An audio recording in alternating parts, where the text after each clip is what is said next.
সেউজি সেউজি সেউজি ধৰণী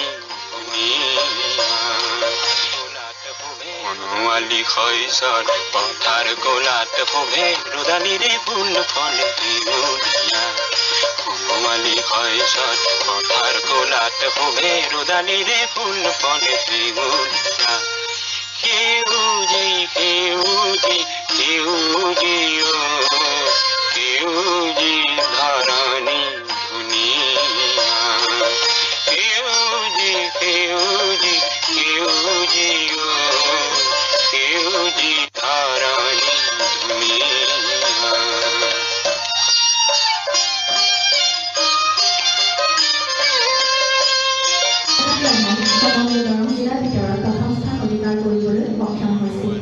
বিষ্ণুপ্ৰসাদ ৰাভাই কলেজীয়া শিক্ষাৰ বাবে ক্ৰমে কলিকতা চেণ্ট পলৰ college, Ripon college, Cooch Behar Victoria college আদি অধ্যয়ন কৰে। কলকাতাৰ চেণ্ট পলৰ কলেজৰ পৰা বিষ্ণুপ্ৰসাদ ৰাভাই ISC পৰীক্ষাত প্ৰথম বিভাগত উত্তীৰ্ণ হৈছিল। বিষ্ণুপ্ৰসাদ ৰাভা সংস্কৃতিৰ পূজাৰী বুলি জনা গৈছিল। তেখেতে আমাৰ অসমীয়া যি সংস্কৃতি তাৰ যি অৱদান আগবঢ়াই গৈছে সেয়া চিৰস্মৰণীয়।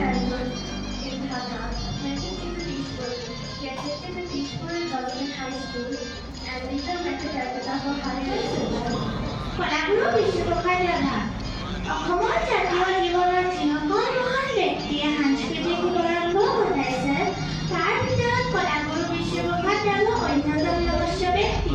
So Kalaguru Bishnuprasad Rabha, fondly known as Kalaguru, meaning Master of Arts, is a revered figure in Assam, India. He was pretty much inspired by the left-wing ideas or the ideas of equality and freedom of the Indian Communist Party. His goals were always centered on societal freedom from poverty and corruption. Rai Bahadur Gopal Chandra Mushahari.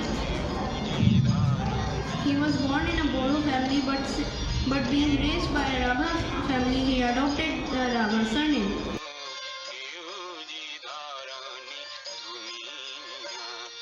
Banamali শইচত পথাৰ কোলাত শোভে ৰদালিৰে ফুল ফলে সেউজীয়া বনমালী শইচত পথাৰ কোলাত শোভে ৰদালিৰে ফুল ফলে সেউজীয়া প্ৰত্যেকজন ল'ৰা ছোৱালী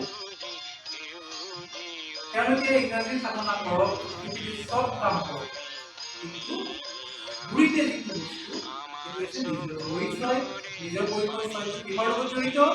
ভাষাৰ লগত। ভাষা কিহৰ লগত জড়িত? জাতিৰ লগত। কিহৰ কথা অসমীয়া। সেই বস্তুখিনি আমি কিদৰে সংশোধন কৰিব পাৰোঁ আৰু আমাৰ নিয়মীয়া চৰ্চা হোৱা উচিত যে আমি দৈনিক এক পৃষ্ঠা বা এটা পেৰাগ্ৰাফ অসমীয়া বেছি কৰিব নালাগে। গতিকে অলপ আগতে তোমালোকক ট্ৰাই কৰি গৈছিলে মাতৃভাষাৰ কথা। ভাষা হিচাপে তোমালোকে যিকোনো ভাষা শিকা, বিষ্ণুৰাভাই 18টা ভাষা জানিছে। নিজক যদি ভাল পোৱা তেতিয়া তুমি সদায় নিজৰ ভালটো কৰিব লাগিব। তুমি ভাল পোৱা মানুহে কিবা বেয়া পোৱাটো তুমি নিশ্চয় নিবিচাৰিবা, হয় নহয়? প্ৰথমে এটা ভয় ভাৱ আহে মনলৈ, আহিব, এইটো আমাৰো আহিছে বা বেলেগৰো আহে, এইটো আহেই, কিন্তু দুটামান শব্দ কোৱাৰ পিছত হয়তো নাইকিয়া হৈ যায়, হয় নহয়? কথা কোৱাটো এটা কলা, বক্তৃতা এটা কলা, আৰু সেই আৰ্টটোৰ কাৰণে সাধনাৰ প্ৰয়োজন, অনুশীলনৰ প্ৰয়োজন। অনুশীলন কৰিব লাগিব, প্ৰেক্টিছ কৰিব লাগিব। ইয়াক ঘৰত প্ৰেক্টিছ কৰিবলৈ চেষ্টা কৰিব আৰু প্ৰেক্টিছটো কৰোঁতে সদায় এখন আইনাৰ সন্মুখত কৰিব।